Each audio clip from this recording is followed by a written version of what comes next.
할렐루야. 먼저 이번 저울과 교회 속에 주님의 평강과 축복이 넘쳐나기를 주님의 이름으로 축원합니다. 사도행전 2장 1절에서 13절 말씀을 가지고 교회란 무엇인가라는 제목의 말씀 가지고 말씀을 드리겠습니다. 오늘은 주님의 교회가 세워진 지 35주 전이 되었습니다. 교회가 세우기 전에 이제 가정에서 예배를 좀 드리다가 이제 1990년 10월 20일 셋째 주일날 교회를 상가 3층에 시작을 했습니다. 옆에 있는 사태 또 방에 옆에 두 개 꾸미고 이렇게 교회가 시작이 되어서 지금까지 주님의 은혜로 지금까지 이르게 된 것입니다. 주님의 은혜임을 먼저 하나님께 감사와 존경과 영광을 드리고 지금까지 또 몸누기 위해서 수고해 주시는 성도님에게로 주님의 은혜와 축복이 넘쳐나기를 주님의 이름으로 축원합니다. 교회가 무엇입니까? 라고 여러분이 질문한다면 여러분 어떻게 대답을 하겠습니까? 다른 안 믿는 사람들에게 교회를 안다고 한다면 그들이 교회 안다고 그렇게 말할 것입니다. 그런데 교회가 무엇이냐라고 묻는다 한다면 여러 가지로 대답을 할 것입니다. 어떤 사람은 딱딱한 의식을 행하는 정규 집단이라고 표현하기로 합니다. 어떤 사람은 이상한 사람들이라고 표현할 수도 있습니다. 어떤 사람은 좋은 구호단체라고 말할 수도 있습니다. 어떤 사람은 교회가 목사에게 속아서 현을 뜨여 자유를 잃어버려가는 사람들로 보일 수도 있습니다. 자유롭게 살 수 있는데 왜 스스로를 그렇게 올가매는가 하고 반문할 수도 있습니다. 모든 교회의 잘못된 평가는 우리의 책임이 큽니다. 우리가 올바른 교회의 모습을 보여주지 못했기 때문에 교회 밖에 있는 사람들이 교회 신앙의 모습을 보지 못하는 거죠. 교회가 무엇입니까? 교회가 올바른 길을 하려면 교회처럼 중요한 교회는 세상에 아무도 없을 것입니다. 하나님은 디모데전서 3장 15절에 교회를 이렇게 정의합니다. 이 집은 살아계신 하나님의 교회요 진리의 기름과 터다. 그렇게 말씀합니다. 세상에는 진리가 없습니다. 그럴듯해 보이는 수많은 진리가 있는 것 같아도 모두가 멸망의 길입니다. 이것이 우리에게 구원에 이르게 하지 못합니다. 그러나 이 세상 창조하신 오직 하나의 진리가 있다고 성경은 말씀합니다. 이 진리의 기름과 터가 무엇이냐? 교회라고 우리에게 말씀을 드릴 수 있습니다. 사도반 에베소서 교회를 두 가지의 창조로 표현합니다. 하나는 교회는 그리스도의 몸이다. 그렇게 표현합니다. 그래서 에베소 1장 23절에 보게 되면 교회는 그의 몸이니 만물 안에서 만물을 충만케 한 자의 충만이라고 말씀합니다. 교회는 살아있는 기관이라고 말씀합니다.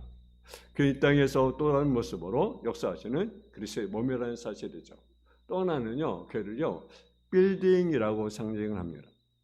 에베소 2장 20절에서 23절에 보면 너희는 사도들과 선지자들 터위에 세우심을 입은 자라. 그리스도 예수께서 진이 못된 돌이 되셨느니라. 그 안에서 건물마다 서로 연결하여 죄는 성전이 되어가고 여러 성령 안에서 하나님과 하실 처소가 지기 위하여 그리스도 예수 안에서 함께 지어져 가느니라. 빌딩의 모습입니다. 근데 교회는 몸으로 또는 빌딩을 표현하는데 공통점이 있습니다. 그것은 인격체가 가는 장소라는 것입니다. 빌딩은 사람이 살고 있는 것입니다. 몸은 영혼이 거하는 것입니다. 그러므로 교회는 이 땅에서 하나님이 거하시는 처소인 동시에 이 땅에 예수님이 친히 활동하시는 예수님의 몸이라고 성경은 우리에게 가르쳐줍니다. 몸은 언제 생겼습니까? 왜 하나님 이 땅에 예수의 몸을 만드셨습니까? 그리스도의 몸으로서 교회가 무엇을 해야 됩니까? 교회가 언제 탄생했습니까? 사도행전 2장에 보면 50년날에 교회가 탄생했다고 말합니다. 왜냐하면 이날이 교회가 생일이기 때문에 그렇습니다. 왜 하나님은 왜 교회를 왜 세웠습니까? 왜 교회를 세웠어요? 그리고 예수님의 뜻에 찬송을 무엇을 해야 합니까? 에베소서 보면 2장 20절에 교회를 빌딩하기 위하여 빌리지께서 무엇이 필요합니까? 터가 필요합니다. 이런 무형의 교회를 세우기 위해서 하나님은 한 터를 만드셨는데 바로 사도들과 선지자의 터에 세웠다고 만들면 터가 두 개로 생각이 쉬우나 뭐는 하나입니다. 그저 사도들과 선지자의 터에 세웠다고 말씀합니다. 여러분, 하나님이 12살의 터에 교회를 세웠다는 의미는 무엇입니까? 교회는요, 예수님의 가르침 위에 교회가 세워졌다는 의미입니다. 12살이야말로 예수님의 가르침을 가장 가까이서 직접적으로 받는 사람이기 때문에 그렇습니다. 그들은 예수님의 죽으심, 예수님의 부활을 직접 목격한 자들이 바로 사도들입니다. 교회는 어떤 잔체입니까? 세상에 대해 가르치고 세상에 대해서 죄를 전파하는 것이 아니라 예수님의 가르침, 예수님의 죽음, 예수님의 부활하심을 진리의 교회를 세워야 한다고 하나님이 말씀하시는 것입니다. 오늘날 수많은 교회가 있습니다. 근데요, 복음이 없는 교회가 너무나 많아요. 중요한 터전이 없는 교회들이 너무나 많습니다. 어떤 교회는 윤리와 도덕을 가르칩니다. 그렇다면 교회는요, 유교와 불교와 다를 바가 없는 거죠. 또 교회는 사회사업을 합니다. 구제해야 한다고 합니다. 물론 교회 사회사업도 해야 되고 구제를 해야 되지만 그것이 경제적인 목적이 아니라는 거죠. 만일 교회가 구제 단체로 한다면, 사회사업 단체로 한다면 여러분, 사회의 어떤 봉사단체 다를 바가 무엇이 있겠습니까? 그렇잖아요. 어떤 교회는 화려한 예식을 행합니다. 그러나 정작 터를 삼아야 할 십자가와 부활이 빠져 있다고 한다면 그것은 교회라고 말할 수가 없는 것입니다. 수십 년씩 교회를 다니고 또 모태신앙이라고 말하는 자도 있는데, 그런데 그 마음이 들어보면 기본적인 토지가 없는 사람들이 있습니다. 여러분, 마태복음 10장 보면 예수님이 그런 질문합니다. 인자를 누구라 하느냐 그렇게 묻습니다. 근데 어떤 이는 엘리야, 어떤 이는 에레미야, 어떤 이는 선자. 그럼 너희는 나를 누구라 하느냐 이렇게 묻습니다.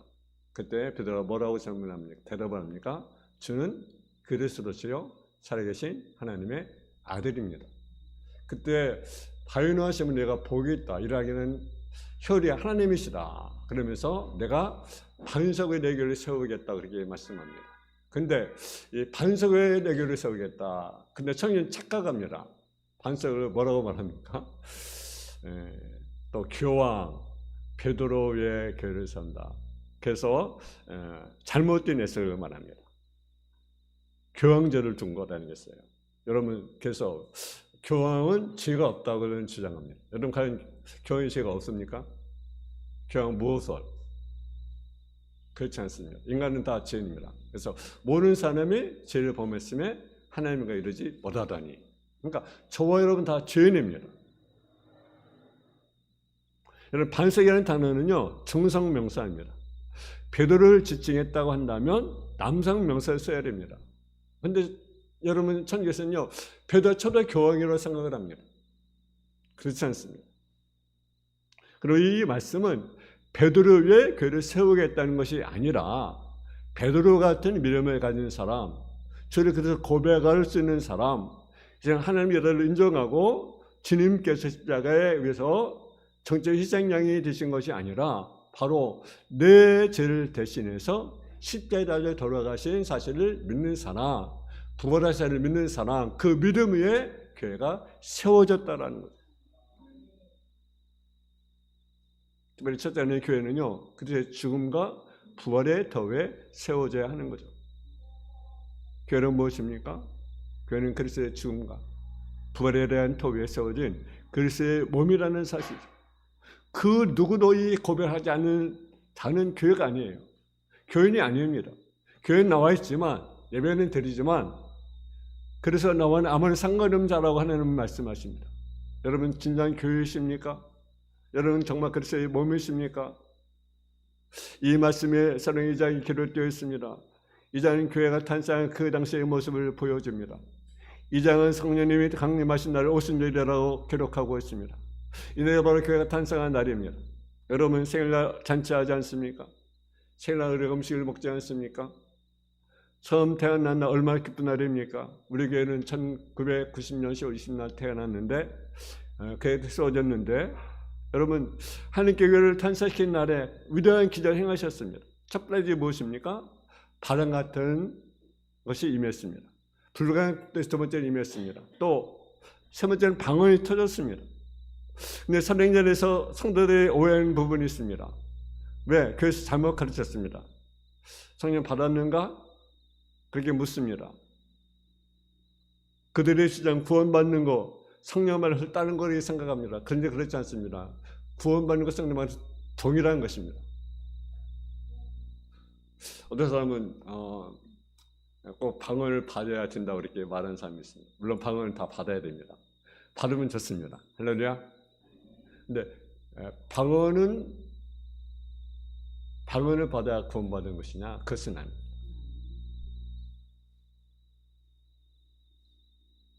저도 방언하지만 여러분도 방언하지만 여러분 근데 어떤 방언을 받아야만이 구원받았다라고 주장하는 잘못된 가르침한 자도 없지 않아 있습니다. 그렇지 않습니다. 그래서 성령 언제 받았습니까? 예, 증거해 보십시오. 당신 방언하십니까? 뭐랍니다. 아직 성령 받은 건 아니야. 아직 구원 받은 건 아니야. 여러분 우리가 부흥회 가면 우리가 은혜를 사모합니다. 또 은사를 사모합니다. 또 우리 필요합니다. 근데 꼭 방언을 우리가 받는 것 다 우리 필요하지만 그것이 꼭 구원의 조건은 아니라는 사실. 여러분 사도행전에 보면 교회 탄생시킬 때 하나님 누구를 보내셨습니까? 성령 하나님을 보내셨습니다. 근데 무슨 일을 성령님이 오셨습니다. 그렇다면 성령 여장이 기록되기 전에는 성령님이 안 계셨는가요? 여러분 아닙니다. 여러분 성령님은요 구약 시대로 있었습니다. 근데 왜 그날 오셨다고 했을까요? 구약으로 성령님이 활동하셨고 창세기의 흐름에 성령이 운행하셨습니다. 근데 왜 그날 오셨다고 했습니까? 이 말 잘 알아들어야 합니다. 이것을 잘못 알아듣기 때문에 성경을 잘못 해석하는 거죠. 성령이 오셨다는 의미는 과거 성령님이 안 계셨다는 의미가 아니라 과거로 계셨지만 오신 전에 성령님이 특별한 임무를 가지고 특별한 모습으로 이 땅에 임하셨다는 거죠. 네, 교회를 세우기 위해서 과거에서 했던 것과는 전혀 다른 모습으로 이 땅에 오셨다는 사실이죠. 예를 들어 말하면 예수님이 2000년 전에 이 땅에 오셨습니다. 육신을 가지고. 그러면 구약시대는 안 계셨었습니까? 구약시대도 계셨어요. 근데 왜 그날 오셨다고 하셨습니까? 예수님 이 땅에 인간의 몸을 오셔서 33년 동안 일하시고 떠나셨습니다. 그렇다면 예수님이 떠나서 지금은 여기 안 계십니까? 우리 마음에 계셔요. 이곳에 예수님이 계심을 믿습니까? 근데 왜 떠나셨다고 하셨습니까? 예수님이 2000년에 오셨다는 말씀은 그 전에 계시지 않았다는 뜻이 아니고 이 세상에 예수님께서 특별한 인물을 가지고 특별한 모습으로 이 땅에 오셨다는 것입니다. 돌아가셨다는 말씀은 그 임무를 마치시고 마셨다는 의미입니다. 그 특별한 임무는 무엇입니까? 저와 여러분의 죄를 대신해서 십자가에 속장이 되기 위해서 오신 것입니다. 그리고 그를 마치고 떠나셨다는 것입니다. 성령님이 이 땅에 계실 때 기적이 일어났습니다. 바로 바람과 불이 임했습니다. 3대의 방언이 터졌습니다. 그렇다면 예수님께 이 땅에 오실 때도요 기적이 일어났습니다. 어떤 기적이 일어났습니까?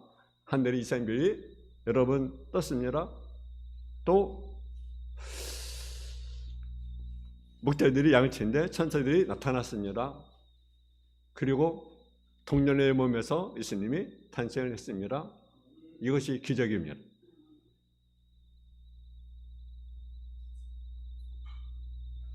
두 번째로 교회는 하나님의 능력이 활동하는 곳이어야 된다는 사실이죠. 2절을 한번 같이 봉독하겠습니다. 2절 말씀. 시작. 호련히 하늘로부터 급하고 강한 같은 소리가 있어 그들이 앉은 온 집에 가득하며. 아멘. 여기 보니까 보통 바람은 옆에서 붑니다. 그런 거래요? 여러분, 우리가 바람 불 때가 어떻게 위에서 부릅니까? 아니면 옆에서 부릅니까? 옆에서 불어요. 근데 여기서 보니까 여기는 바람이 어떻게 불어요? 예. 하늘로부터 급하고 강한 바람, 위에서도 바람이 불었어요. 그리고 바람을 머무서 있습니까? 바람 움직입니까? 움직입니다. 머무지 않아요. 바람은 움직여요. 근데 여기는 바람이요, 머물 수가 없어요. 근데 오순절의 바람은 방 안에 가득히 머물러 있었습니다. 잉글리시에서 쓰는 언어 중에는 하나님 말씀을 이곳 때는 다른 어떤 것으로 표현할 수 있겠습니까? 여러분, 바로 능력으로 했을 때입니다. 요한복음 3장에 보면 예수님은 니고데모의 중생을 설명합니다. 네가 거듭나야 한다. 근데 제가 어떻게 늙었는데 어떻게 거듭날 수 있습니까? 어머니 뱃속에 들었던 낫이 나옵니까? 예수님이 뭐랬습니까? 물과 성령으로 2번 태어나야 한다. 네가 거듭나겠다는 것을 기억이지 말라. 바람이 어디서 와서 어디로 가는지 모르지만 네가 바람을 느끼지 않느냐. 그와 같이 성령으로 태어난 삶도 이와 같은 것이다. 성령님을 바람으로 표현합니다. 우리가 만지지 못하지만, 증명하지 못하지만 바람은 있습니다. 여러분, 바람의 능력을 아십니까? 미국 텍사스 하면요, 터네이도를 저주하는 교육을 받는다는 것입니다. 아주 자주. 예를 들어 고속도로를 가다가 이 바람이 오면 재빨리 다리 밑으로 숨어야 합니다. 차를 버리고 다리 밑으로 숨어야 합니다. 얼마나 바람이 강한지 마치 비행기를 날리는 것처럼 막 때로는 강할 때는 차를 이렇게 날려버리는 거죠. 서도 이게 날릴 정도로 엄청난 힘이 있는 거예요. 바람이 대단합니다. 집이 부서집니다. 왜? 바람 때문에. 근데 왜 그런데 바람을 볼 수 있습니까? 보여야 피하죠. 만져져 확신하죠. 그러나 바람에 전달하는 것은 다 알고 있습니다. 보이지 않지만, 만질 수 없지만 바람이 불고 있구나 하고 말을 합니다. 지금 하나님 교회에 대해서 무엇을 가르칩니까? 교회는 하나님 보이지 않는 능력이 역사하는 것이라고 설명하는 것입니다. 우리가 어떻게 증명할 수 없습니다. 바람 같은 하나님의 능력이 모든 것에 임하여 그들을 변화시키는 장소, 그것이 바로 교회라고 하는 거죠. 도저히 하나 될 수 없는 사람이 하나가 됩니다. 바뀌지 않는 사람이 바뀌게 됩니다. 바람 같은 하나님의 능력이 아니고는 어떤 것이 가능합니까? 과거에는 술 먹고 집에 돌아와 아이를 때리고 부인을 때리던 사람이 보지 않는 능력으로 좋은 사람이 되고 자녀의 존경받는 아버지가 된 능력, 그것이 바로 교회입니다.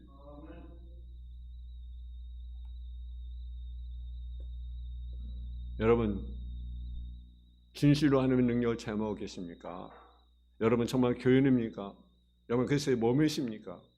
그렇다면 하나님의 보이지 않는 능력이 여러분 삶 가운데 나타날 수 있기를 주님의 이름으로 축원합니다. 세 번째로 교회는요, 거룩함의 열매를 품은 자들이 모이는 것이 바로 교회에 된다는 사실이죠.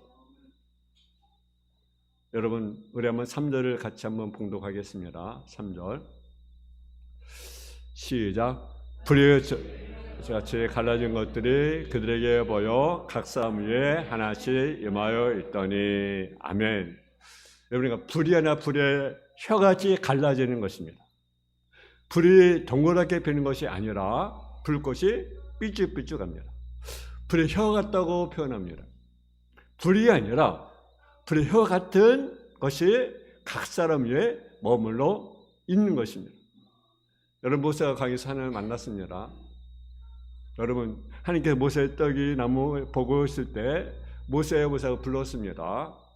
그 보통의 나무에 불이 붙으면 여러분 보통 23초, 20초 정도 타다가 사라지는데 모세가 바른 그 떡이 나무는요, 불이 붙었지만 타지 않는 거예요. 너무 신기해서 가까이 갔더니 하나님 거기서 모세를 만나 주셨습니다. 모세야 내 민족을 구원하라. 구약 성경에 불같은 불은 뭘 상징하느냐? 정결함을 상징합니다. 불은요 더러움을 태워버립니다. 그래서 하나님 앞에 제사 드릴 때 제물은 태워서 드립니다.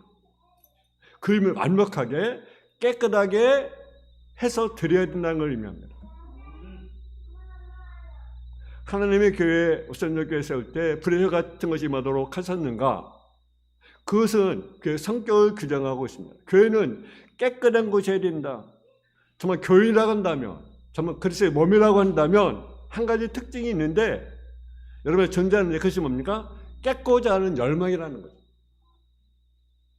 내가 비록 어제는 죄를 지었고 죄는 마음에 실패했지만 정말 그리스도의 몸된 자들은 그 마음 안에서 깨끗게 되는 소원이 있는 것입니다. 이 열망이 없다고 한다면 그리스도인이 아니라는 것입니다. 물론 사도 요한은 그렇게 말합니다. 하나님께 난 자마다 죄지 아니한다. 죄지 않는다. 이 말은 무슨 말이에요? 우리가 죄인이 아니라는 것이 아니라 우리는 죄를 짓습니다. 그러나 요한은 하나님께 난 자 죄를 짓지 않는다는 것은 어떤 의미냐? 원어로 말하면 분명해지는데요.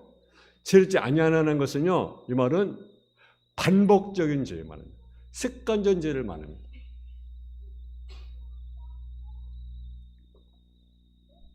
그리스도의 몸된 것은 묻는 자는 거기에 청산하지 않고 여전히 부정적인 죄를 행한다 한다면 그는 구원받은 것이 아니라는 거죠. 그리스도의 몸이란다면요 깨끗해지고 싶은 열망이 있는 거죠. 거룩해지고 있는 그런 열망이 있는 거죠. 제일 모든 배우지 못했습니다. 잘 알다시피. 근데요, 그는 그래서 좌절하고 있습니다. 그런데 지나가다 한 교회 하나님의 메시지를 들었습니다. 그 누구를 지나간 하나님이 그에게 말씀하십니다. 지금 세상에는 하나님의 깨끗함을 받아서 하나님 붙잡은 한 사람이 없어서 고통나고 있다. 그 말씀이 가슴에 새겨졌습니다. 무리 자살을 보면 그 얼마나 충격을 받았는지 가슴은 너무 뜨거워서 집까지 가지 못하고 친구 집을 찾아갑니다. 그리고 친구에게 부탁합니다. 방 하나 빌려달라고. 방에 들어갔습니다. 그러면서 하나님께 통곡하며 하나님께 기도를 올립니다. 하나님, 저를 정결하게 해주십시오.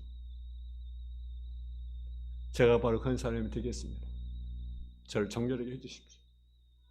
간절히 회개하면서 하나님께 눈물의 기도를 올려드립니다. 하나님 오늘도 어떤 사람을 쓰십니까? 어떤 사람을 찾으십니까? 깨끗한 사람, 정결한 사람, 거룩함을 열망하는 사람을 찾으십니다. 교회는 무엇을 하는 것입니까? 거룩함의 열망을 품은 자들이 모이는 것이 바로 교회입니다. 그래서 어떤 의미를 가지고 있습니까? 거룩함을 향한 열망을 품어야 합니다. 교회를 20년, 30년 다녀도 거룩한 열망이 없다고 한다면 우리는 자신을 돌아봐야 하는 거죠. 어쩌면 여러분은 그리스도의 몸이 아닐지 모릅니다. 오늘 주님의 예배당 교회가 아닙니다. 저와 여러분이 바로 주님의 교회를 이루고 있습니다. 우리 모두가 거룩한 열망을 품을 수 있기를 주님의 이름으로 축원합니다. 마지막 교회 메시지를 증거하자 열망을 품은 자들이 모이는 것이 바로 교회라는 사실이죠. 오늘 보면 세 번째 길이 뭡니까? 방언이라고 하는 거죠. 방언. 방언의 에피소드 참 많이 있습니다. 10년, 20년 전에 북이 때는 방언을 받으려고 애를 썼습니다. 또 방언을 받기도 했습니다. 지금도 방언을 삼아야 됩니다. 우리가 삼아야 됩니다. 은사로 삼아야 합니다. 어떤 사람이 이제 집에서 이런 가정부를 데리고 이렇게 기도를 갔어요. 근데 기도를 갔는데 같이 하던 이 가정부는 방언을 받았어요. 근데 자기는 방언을 받지 못했습니다. 그래서 하나님, 이럴 수 있습니까? 왜 저 사람 방언을 주고 왜 나는 방언을 안 줍니까?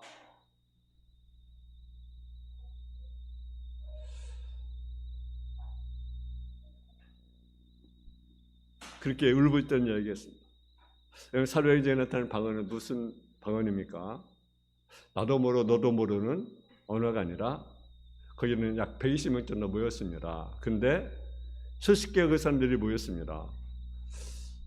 굳이 나라는 나와있지 않았지만 예를 들어 오늘날로 말하면 예를 들어 뭐 영국, 뭐 프랑스 예를 들어 말하면 이제 뭐 이스라엘 여러 나라들이 이제 모였어요. 근데 설교를 하는 중에 예를 들어 제가 설교하는 중에 동시 통역도 없는데 그 모인 사람들이 자기 나라 말로 알아듣는 거예요. 영국 사람 영국 말로, 프랑스 사람 프랑스 말로, 이스라엘 사람 이스라엘 말로 다 알아듣는 거예요. 놀랍지 않습니까? 통일도 안 없는 그런 방언이었어요. 근데 하나님 이것 통해서 무엇을 가르쳤을까요? 거기는 커뮤니케이션이 있다는 거죠. 복음을 전했는데 장애물이 없었다는 거죠. 할렐루야. 그래서 이 사건을 바벨탑이 회복된 사건 학자들은 말합니다. 왜냐하면 바벨탑에서 혼잡해졌는데 이날만큼은 원활한 의사소통이 가능한 거죠. 의사소통이 무슨 말을 했을까요? 이거 먹으면 몸에 좋아. 그랬을까요? 그런 얘기한 것이 아닙니다. 어떤 말을 했을까요? 우리 11절 13절 보겠습니다. 11절 13절 우리 같이 봉독하겠습니다.